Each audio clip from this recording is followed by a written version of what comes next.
make a statement, withdrawing from consideration for the Attorney General slot, but that's all I know right now. I was just told by our producer here that the story indicates that it has something to do with her having had in her employ an illegal, someone who was formerly or may still be an illegal alien. Do you know anything about that? Again, I don't think we should comment until we see the statement and really have all the facts, but it is my understanding that Judge Wood is about to issue a statement. As you know, George, there were a number of newspapers this morning that reported that the president had settled on Kimball Wood, that it was just a matter of the FBI checks and so forth. Was she the leading candidate? Well, I think it's unfortunate that the stories got carried away like that. The president repeated several times, both throughout the week and into today, that no decision had been made. This process, you do have to find out an awful lot during these processes, and it's important to emphasize that no decision had been made. The president reiterated that several times, and no offer had been tendered to Judge Wood. So it's unfortunate for her that these stories did get a little bit out of control, and that they were written in that way. Anytime that you write with that kind of speculation, when the clear statement that no decision has been made is out there, you can lead to unfortunate situations like this. Well, I don't want to beat a dead horse, but we both know that. I mean, I understand what you're saying, but we both know that the way these things work, when it appears in that many newspapers, it smells like somebody is putting that information out at the White House and frankly, trying to see what the reaction's going to be. Well, that's not necessarily true. I mean, I think that there's an awful lot of competition going on among the newspapers and the news outlets, and often in their competition, they try and push and read into the nuance of what they might see or hear, when the clear statement really should stand for itself. It is unfortunate, but let's wait and see what Judge Wood's statement is. How much, assuming she is withdrawing, George, how much of a setback is this for the president's timetable to get a decision out there in the next few days, an announcement? Well, again, I still hope the president will be able to make an announcement relatively soon. He clearly does respect Judge Wood and her legal talents and her judicial record and her integrity, and she is a good judge. But he'll continue the search. He'll continue to pick the Attorney General that he thinks will serve best.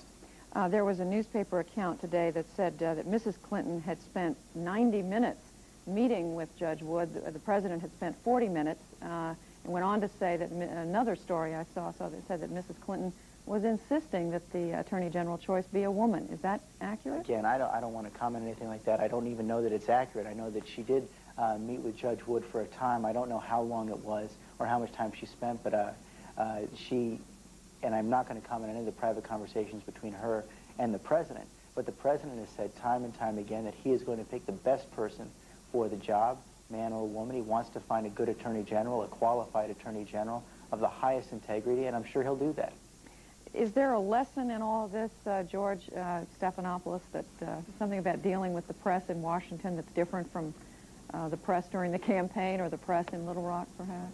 Well, I'm not sure. I think that, you know, one of the things we've seen with all these selection processes is there's this intense competition to be first with a choice, even when that choice hasn't been made, and I think that there's an awful lot that the press can take away from this as well.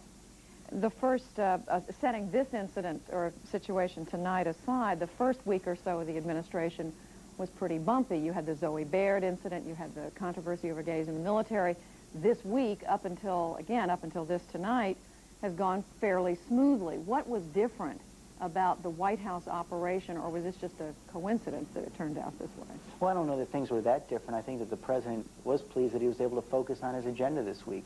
He focused on health care and welfare reform and the economy, getting his economic program together. And today, of course, we had a magnificent achievement with the signature of the family leave bill. After 7 years and 2 vetoes, America's families had a bill passed for them that will allow them to not have to choose between their families and their jobs. And this is an important achievement for the president and for the country. Is it fair to say, though, that you're finding that it's harder to get the message out than you thought it might have been? Oh, I don't know. I think that there's no question when you have issues and difficult issues to deal with, you're not always going to get the clearest message. But I think this week the American people did see what the president's priorities were, what he was concentrating on, what he was working on, and how he was determined to move forward on the big items on his legislative agenda. There are always going to be difficulties, and no president can have a perfect record in dealing with that. But overall this week, the American people saw that the president was making progress. They saw that gridlock was ended, and they also saw that there's a real possibility for real change over the next few months as these programs head onto the legislative agenda, get written into law, and make their way through the legislative process. Well, one of the things, of course, near the top of that agenda is the whole set of economic proposals that the president, that the White House is working on right now, that he's going to announce a week from Wednesday on February the 17th. How much of the so-called shared sacrifice that the president has referred to are we going to see in that address in the way of either higher taxes or cutbacks in popular government programs? Well, the president gave a speech at the Office of Management and Budget this week where he set out the principles that he wanted to go by as he went through this budget process. And the first principle is that we must both increase investment and bring the deficit down over a period of time. We have to address both the investment deficit and the budget deficit, and his budget will do that. But the second thing he said was that if we're going to ask people to contribute to reduce the deficit and pay for these new investments, we have to follow a ladder of contribution. First, we have to squeeze every penny we can out of government. We have to reduce government waste. We have to cut the overhead. We have to do things like cut perks and close executive dining rooms, actions which several of his cabinet secretaries have taken. As you know, the president intends to make an announcement on the reduction in the White House staff because he feels that he should set an example as well, and that we have to make progress on cutting government waste. Number two, the second place you must look are the people that benefited in the 1980s, the wealthiest Americans. Their incomes went up and their taxes went down in the 1980s. And the president intends to offer an increase in the taxes for the wealthiest Americans so that they should contribute next. After you squeeze all you can out of government, after you go from the wealthiest Americans, you must also make sure that special interests do their part. And again, those who benefited in the 1980s must pay their share. After you've gone to all those places, then you can start to look to the rest of Americans for their contributions. But that's clearly the ladder that he wants to follow in this process. Well, are you saying, when you describe it as a step-by-step process, are you saying that on February the 17th, we're not going to see, for example, any tax increase proposal that would affect the so-called middle class in this country? No, again, the president hasn't made the final decisions on the pact yet, on the budget package. But what I will say is that overall it will be a package that will increase investment. It will be a package that achieves real cuts in government spending. It will be a package that raises taxes on the wealthiest Americans and controls special interests. And it will also be a package that tries to, all in all, is fair. That if the president asks for contributions, he'll make sure that it's fair across the society, and those who are able to contribute the most do. And when you talk about raising taxes on the wealthiest Americans, would you add to that raising taxes on Social Security recipients at the higher income level? Again, the president hasn't made any decisions, and I don't think I should make the decisions for him before he does. If the president is going to consider something like that, it again would have to be after he was convinced that we had gotten everything from the other areas. But are you saying then, George, that that wouldn't happen, that is not going to be part of what's announced on the 17th, or are you saying it's simply a sequence of what might be announced on that day? Again, I don't know exactly what's going to be announced on the 17th. The president hasn't made the final decisions, but as he's making these decisions, he will follow that sequence. I expect, though, he will offer the overall economic package on the 17th. The Wall Street Journal had an extensive report today on what the White House is doing or gearing up to do to sell the president's economic program. It described a war room in the executive office building there next to the White House, multiple meetings every day, getting prepared to fax out press releases by the hundreds, really an all-out assault. Is that what you envision is going to be necessary here?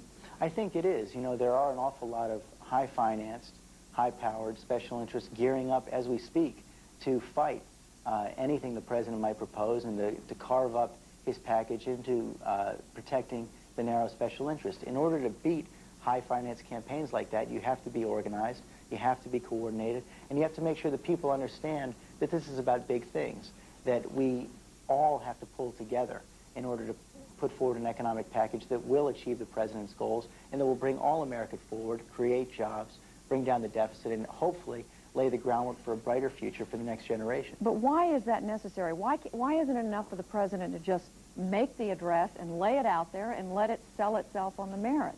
Oh, I think that's just impossible, Judy. I guess that would be nice if the president could go out, give a speech, and everybody would just fall into line. But there are a lot of interests paying an awful lot of money in this town to protect what they've gotten and gained in the last decade.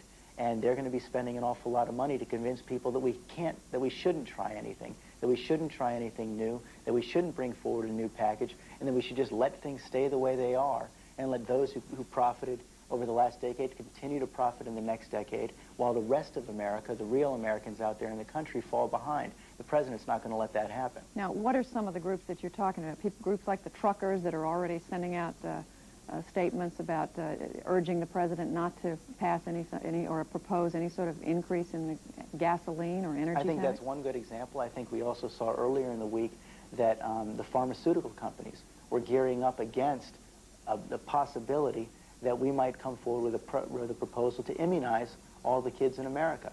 Never mind the fact that it's cheaper if the government gets inside this kind of a program. Never mind the fact that that studies have shown that if you immunize little kids, at the $1 spent now will save $10 in health care costs later and will provide for healthier, better starts for our kids. But the pharmaceutical companies want to protect their profits, so I'm sure they're going to be spending an awful lot of money to do that. But as you know, they also argue that if there's an access question here that's part of it, you're not saying that they shouldn't be arguing their view. You're not saying they should just be quiet and shut up. Oh, absolutely not. I'm just saying that we should fight fire with fire.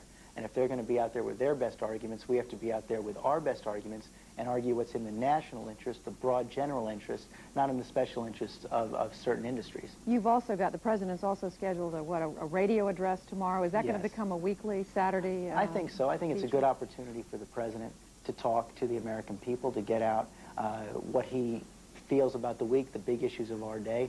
As you know, the past two presidents have done that on a fairly regular basis, and I expect that President Clinton will do that as well. And just quickly, he's also got this town hall meeting next week where he's going to be, I guess, in Detroit and seeing audiences in several cities. Is there a sense, again, just quickly, that you have to sort of keep on selling President Clinton to the public even though he's in office? I don't know if it's like that exactly, but I do think that what the American people expect and what they want is for their president to stay in touch with them, to answer their questions, to hear their concerns, to be with them on the ground floor, and to make sure that if he is going to propose something, he moves with them and not against them and not over their heads. So I expect that we'll continue to do that and continue to stay in touch. Well, George Stephanopoulos, we thank you for being with us. Thanks, Judy. Bye-bye. Jim?